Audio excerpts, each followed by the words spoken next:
সেই যে এক্সাম শেষ করলাম আর তারপরে কিন্তু বাসা থেকে বের হয়নি। আর অনেকে জানে আমি ক্লাস ছাড়া কখনো বাসা থেকে সেভাবে বের হইনি। তো অনেকদিন পর আজকে বাসা থেকে বের হয়েছিলাম, সবার সাথে দেখা হলো, কথা হলো, আরো ক্লাস করতেই গিয়েছিলাম মেইনলি। তো আজকে সারাদিন কি করলাম সেই সকল ডিটেলস নিয়ে আজকের video. Welcome to another videos. Hello viewers, আসসালামু আলাইকুম। আশা করি সবাই ভালো আছেন।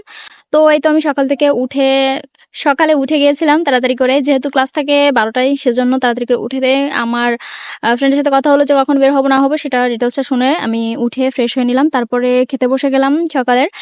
আম্মু আজকে করেছিল হচ্ছে কাঁঠালের বীজ ভর্তা আর হচ্ছে গাছের পেঁপে ভাজি। তো ওই পেঁপেটা অনেক মিষ্টি ছিল, অনেক ভালো ছিল। আর কাঁঠালের আটির ভর্তাও কিন্তু অনেক বেশি ভালো লাগে, আমারও মজা লাগে অনেক, আমি জানি অনেকের অনেক পছন্দ। তো এই তো আমার সকালে খাবারটা খেয়ে এবার আমি ফ্রেশ হয়ে নিলাম, যাতে করে রেডি হতে হবে। তো ফ্রেশ হয়ে নিয়ে এখন আমি রেডি হলাম বাইরে বের হওয়ার জন্য। তো যেহেতু প্রচন্ড গরম ছিল, তো আমি আজকে এরকম একটা পাতলা একটা আউটফিট নিয়েছিলাম। তো যাই হোক, এবার আমি